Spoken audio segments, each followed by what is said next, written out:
반갑습니다. 성경 탐험 54번째 시간입니다. 오늘 역시 신앙은 동이라는 제목으로 말씀을 드립니다. 꽤 큰 선박 한 척이 건조가 되어 덕후에서 바닷물로 들어가는 입수 장면인데요.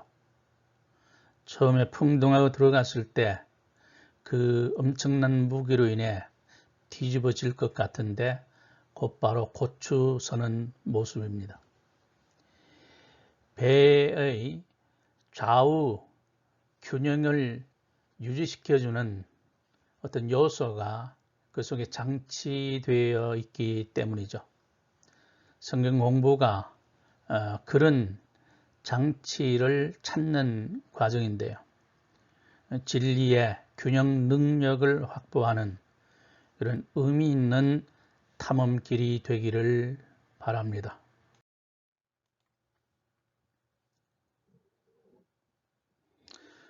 그 다음에 우리가 믿는 신앙 고백의 내용 세 번째는 구원자 예수 그리스도를 믿습니다 입니다. 성경은 인간의 자력 구원을 근본부터 완전 부정합니다. 인간 스스로 인간을 구원할 수 없다는 것은 불변의 현실입니다. 이는 이 땅의 어느 탁월한 성형 군자나 영웅 호걸도 인간 구원자로 나설 수 없다는 말이지요. 인간의 파멸은 너무 지독해서 그를 파멸 상태에서 건져낼 만하니가 전혀 없습니다. 사사시대에는 이스라엘에 아직 왕이 없을 때였으므로 하나님의 신정통치 시대였습니다. 왕이 없어 제 소견에 옳은 대로 행한 결과로 그들은 많이 범죄하고 오래 고통을 당했습니다. 구원자 사사가 이 시대에 등장을 하는데요. 압제자의 혹독한 통치를 받으며 그들은 잘못을 뉘우치고 하나님께 도움을 요청했으며 그때마다 하나님은 구원자를 보내주셨습니다. 그들이 바로 사사 젖지입니다. 오늘날로 말하자면 재판관과 같습니다. 물론 사법부에 속한 관원 정도가 아니라 정치, 종교에 걸쳐 일체의 권한을 행사할 수 있는 절대 무상의 무소불위의 막강한 통치자였습니다. 사사들은 제 몫을 다했고 이스라엘은 필요할 때마다 그들을 통한 하나님의 구원을 맛보았습니다. 이 사사들은 장차 오실 단 한 사람의 사사이신 그리스도의 예표였습니다. 예수 그리스도는 구원자, 곧 사사이십니다. 통상 기독교 하면 제일 먼저 떠오르는 말은 구원입니다. 구원이란 물에 빠진 사람을 건져낸다, 곧 파국의 상태에서부터 건져낸다는 뜻입니다. 우리는 모세를 잘 알고 있죠. 모세라는 말은 물에서 건져낸다는 뜻이죠. 구원받은 모세가 이스라엘 백성을 건져내는 구원자로 나서게 된 것이죠. 인간을 멸망으로부터 건지시는 분은 오직 한 분 예수 그리스도뿐입니다. 예수라는 이름 뜻도 자기 백성을 저희 죄에서 건져낼 자라는 뜻이지요. 유일한 구원자이십니다. 예수께서 인간의 모습으로 이 세상에 나타나심은 오직 한 가지 목적, 곧 인간을 구원하기 위함입니다. 이 말은 아무리 많이 강조해도 지나침이 없는 사실 중에 사실입니다.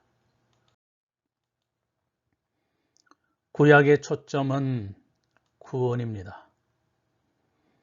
그리스도께서 세상에 오신 이유와 목적을 여러 가지로 표현할 수 있지만 최고의 핵심은 곧 인간 구원입니다.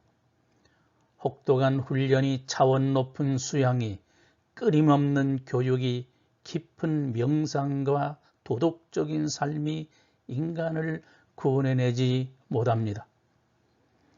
구약의 예언은 온통 그리스도를 통한 인간 구원에 초점이 맞추어졌습니다.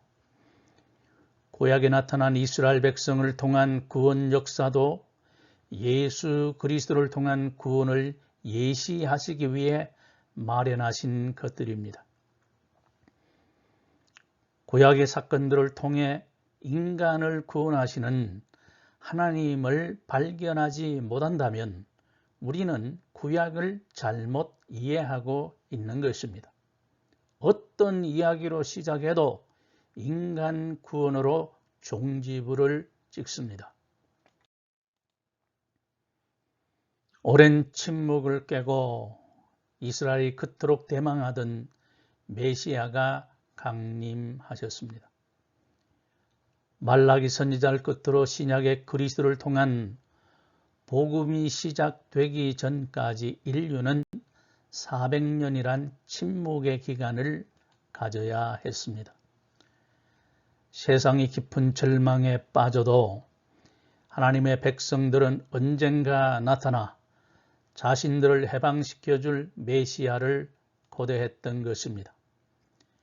예언자들을 통해 줄기차게 외친 메시지의 중심부에는 약속과 역사의 대필연으로서의 메시아의 강림이 있었습니다. 하나님은 예수 그리스도를 세상에 보내시고 그를 십자가에서 죽이심으로 만민을 구원하는 힘겨운 길을 선택하셨습니다. 십자가는 하나님이 정하신 구원 방식입니다. 전능하신 하나님이 인간을 돌이키게 할 수단은 얼마든지 있었지만 하나님은 십자가의 방법을 택하셨습니다. 자기 백성에게 거부당함, 가룟 유다의 배신, 제자들의 비겁함, 빌라도의 우유부단함, 백성들의 완악함, 이런 모든 것은 주님의 십자가 죽음이 필요한 과정들이었습니다. 그리스도께서 죽으셔야 영원한 속죄를 통한 인간 영혼의 대속을 이루고 부활을 통한 새 생명의 역사가 시작될 수 있었습니다. 이 주님께서 이루신 구원은 오직 믿음으로만 얻을 수가 있기에 인간으로서 갖추어야 할 유일한 조건이 됩니다. 구원에 있어 인간이 할 수 있는 역할이나 해야 할 의무 같은 것은 전혀 없습니다. 가만히 있어 하나님이 손수 행하신 일을 바라보며 믿음으로 받아들이는 것입니다. 믿음의 수용이 관건입니다. 믿지 않으면 그리스도를 통해 이루어진 엄청난 일도 내게 아무 영향을 끼칠 수 없지만 믿으면 놀랍고 신비로운 일들이 순식간에 내 것이 되는 것입니다. 정말로 눈 깜짝할 사이에 마귀의 자식에서 하나님의 자녀로, 어둠의 노예에서 빛의 아들, 딸로, 죄의 종에서 의의 종으로 실제적이고 영적이며 신분적인 변화를 이루는 것이죠. 주님은 세상에 계실 때 사람들이 자신에 대해 어떻게 생각하는지 세상의 평가에 대해서 제자들에게 물으신 적이 있습니다. 그들은 종합적으로 그리스도에 대한 세상의 평가를 진술했습니다. 선지자 중에 한 분이시다. 랍비이시다. 죽은 세례 요한이 다시 살아나신 분이다.